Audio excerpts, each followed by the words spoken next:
are back for day 3 of pizza class, day number 2 of actually cooking.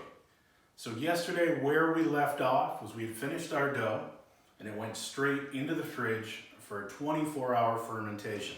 And that's where we're at right now. Now, I'm going to show you a couple of photos of this dough that you watched me make yesterday.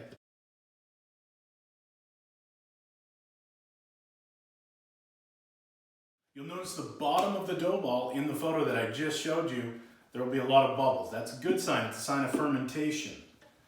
On the top, you'll see we still have our tight skin that we formed when we made the dough ball yesterday. So that's great. It's also obviously grown in size. Don't be concerned if yours didn't grow too much in size. If you notice it looks the same as it did the day previous, you might just have a really cold refrigerator.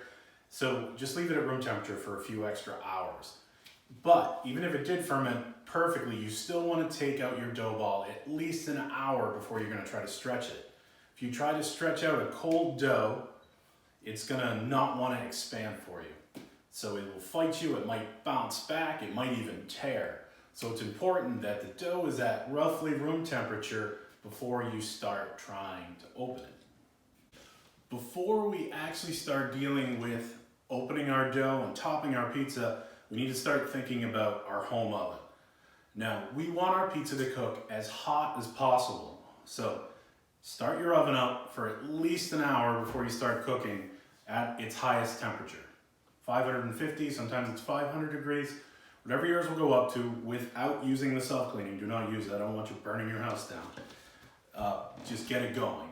Hopefully you have something like a baking stone. Baking steel is even better. But something with a lot of mass is ideal. So even if you don't have either one of those, maybe you have a cast iron pan. That has a lot of mass to it. It means it'll hold a lot of heat. That's what we want. Now, if you don't have that, you can still use just a regular baking sheet, and that's fine too. You're just not going to get as quick of a bake time.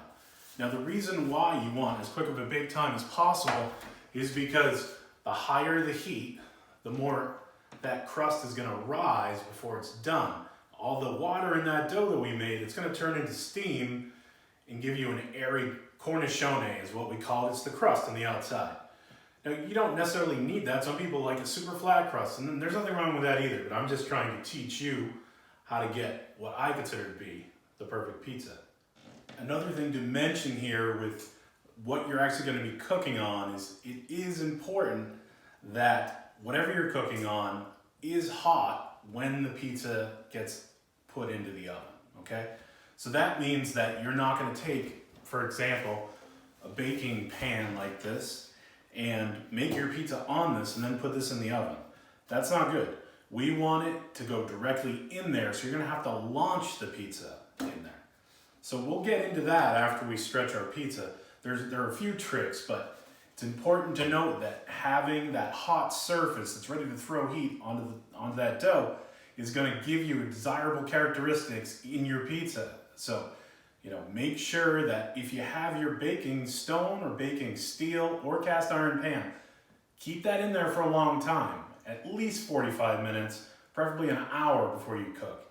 With something like this doesn't have that much mass, so even 20 minutes would be fine. 15, 20 minutes would be perfectly fine for this to be in that oven.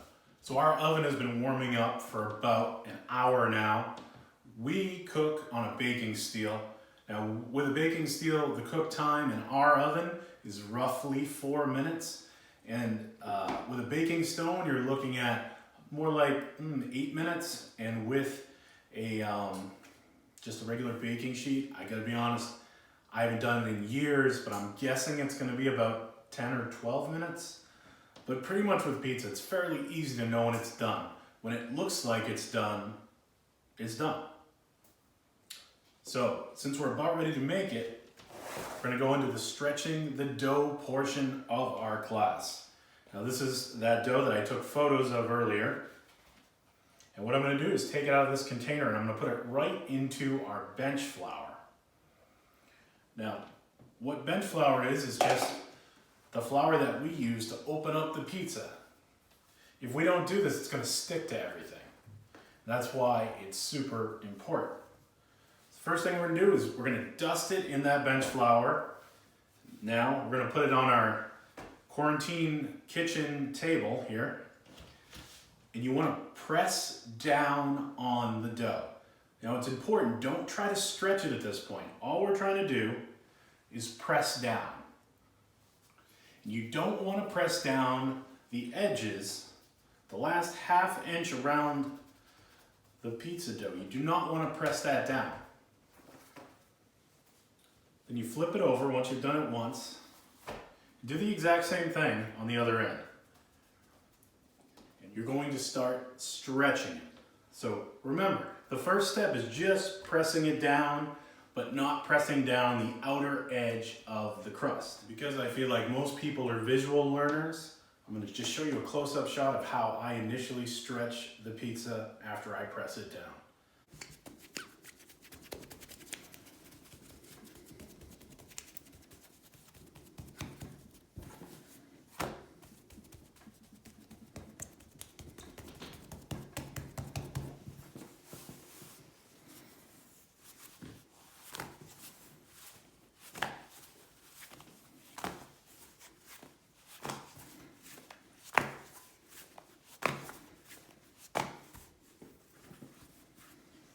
Once you've pressed it down and you've done your stretching, and it's pretty close to where it needs to be, you just take it on the back of your knuckles and you just try to stretch out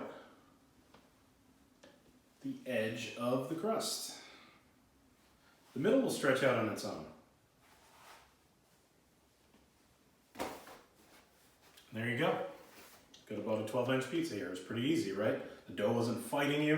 It's because we let it get up to a room temperature and the gluten was properly developed. Because we're going to be launching our pizza into a hot oven, that means that it's not going to be made on its pan. So that means you're going to need to transfer it into the oven. So I want to go over that a little bit before we actually top this pizza and start cooking it. The easiest solution to launch a pizza, at least in a home kitchen, is with parchment paper. That way you don't have to worry about it sticking to anything. So I would recommend, in this situation, if you have parchment paper, to use it. If you don't, just take some flour, put it on your countertop, wherever you're making your pizza, put the pizza on top of that, and then hopefully you'll be able to get it launched into the oven without it sticking on anything. Now you can launch it with a lot of different items. The easiest one would be a peel like this. If you don't have that, you can just use an upside down sheet pan, drag the pizza onto that, then you can launch it in the oven easy enough.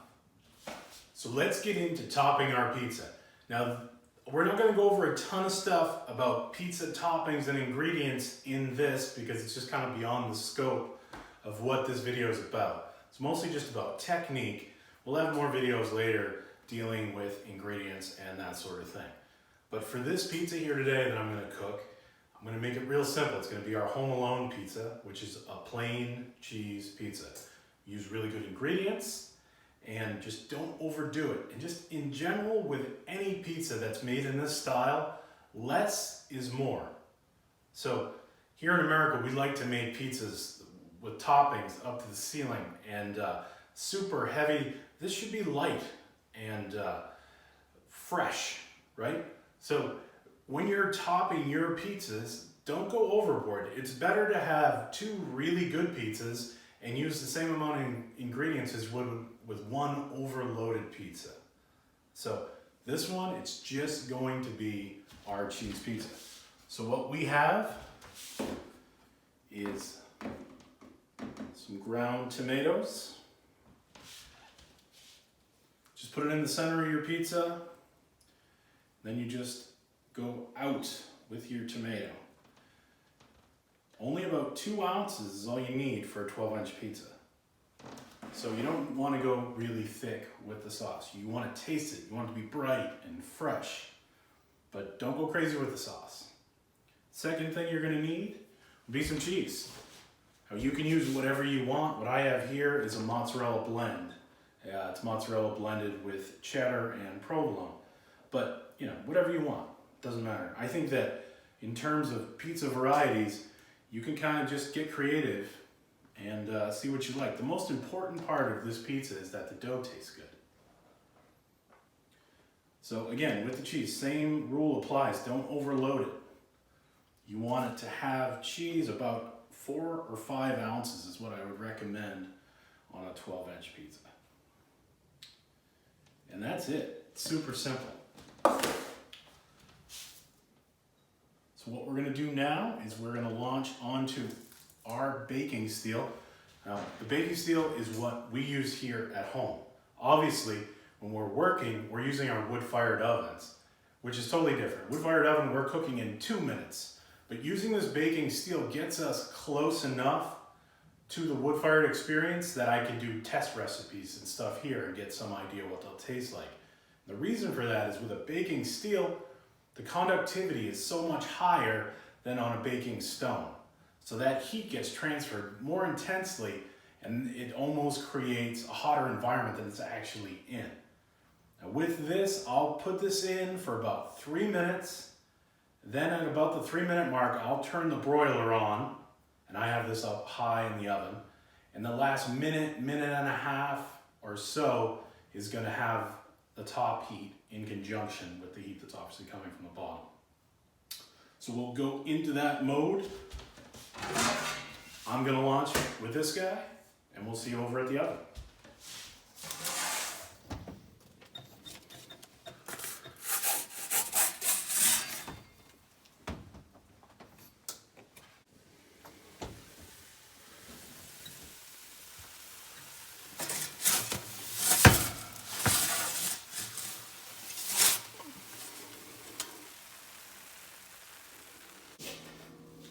All right, so that is a restaurant quality pizza in your home oven. Hear that crunch, evenly cooked, bottom's cooked as well. So it can be done. We will have more information coming out, but this is the end of your first pizza making class. Thank you for joining me. All right. So it's now time. Mix up our dough. Gonna put in the water and the flour and the thing, and we're gonna go. I'm gonna sit down. Rock on. Let's go.